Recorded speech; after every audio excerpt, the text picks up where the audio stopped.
we had organist in the area that he was interested in me developing my talent and had asked my parents if he could take me overnight or for a weekend. And that was one of the biggest mistakes ever in my life, as he, for 3 days, brutally raped me. Oh, man. At 15 years old. And, of course, I was traumatized. I literally thought I was going to die. Oh, man. Because we didn't talk about sex when my parents, we didn't talk about that in our house, you know. It wasn't what people did back then, you know. Right. And so my life from that point was not very good. And yeah, so I went to SSPX, and the priest, I met the priest there, and he said, "Oh, you probably have a vocation. You should come to our seminary." Oh, wow. So I had no plans after college, you know, and so their seminary was in Connecticut at the time. So I went for 1 year. Mm-hmm. It was one of the worst experiences of my life. Oh, no. Like you needed another one. Like I needed another one. And it was like they had a split that year where the sedevacantist split off. Oh, yeah. One of the seminarians put the moves on me. And I found out there was like 6 of them there that were homosexuals. Wow. And there weren't even that many, right? I mean, how many guys? Yeah, back then it was 35, maybe 25, 35. I don't remember. Wow. It's a part of my life that I blocked a lot of it out in my mind. Yeah. Get help until 2006. Wow. It's when I went. I was talking to the pastor that hired me at that time, and he himself was also a victim when he was young. Oh. And it's probably one of the best priests I've ever met in my life. Wow. And we still are in contact with each other. He was relegated to the northern parts of the diocese because he had turned in several abusers himself, you know. And but it doesn't make you very popular. Yeah, it was.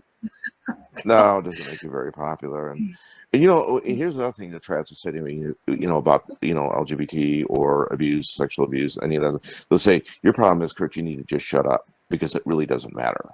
Just shut up. Don't talk about it." Wow, what a thing for them to say. And they're supposed to be so like hardcore and doing everything right.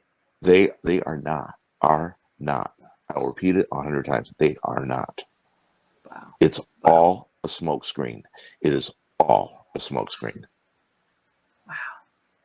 That's just weird. Like you're describing to me the other day when we talked how like even their verbiage changed, like in seminary when they realized you weren't going for the homo thing.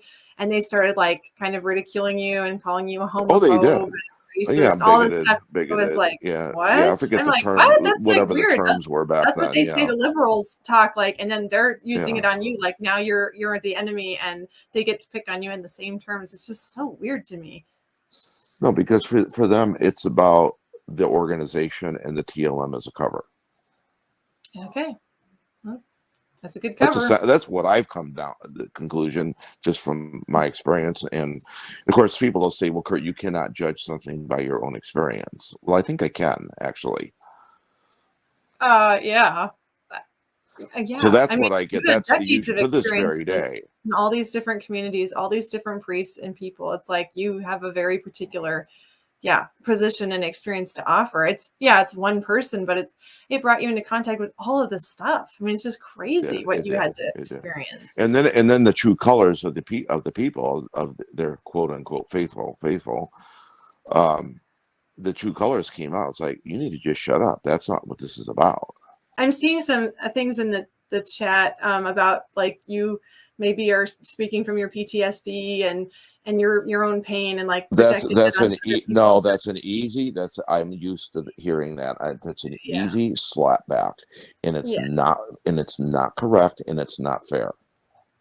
Well, one thing too is you're not speaking just from your own experience. You've had many No. people come to you Oh, sharing like exactly the yes. same thing. It's like you have seen this over and over and over and over. You've been in communities all over the states, different, trad organizations, and you're like, there's the common threads that run through everything, and they do it like not every single individual. You're not saying they're all like that, but yeah, No, they're you're not all like that. representing a whole bunch of people who have not yet made their voices heard sufficiently to get people to wake up to how this really is in a lot of places, I think. Right. Yeah. But I've actually had more abuse by trads than I have even people in parishes. Okay. Mental and mental abuse and verbal abuse, spiritual abuse. Mm-hmm. I have actually seen more sexual abuse. When you look at the size of the traditional movement and the Yeah. amount of cases of sexual abuse, and of course, all the cases we don't know about either, it's Right. pretty big. It's pretty big. Yeah. Definitely But more because they have the information. TLM, it can just be overlooked.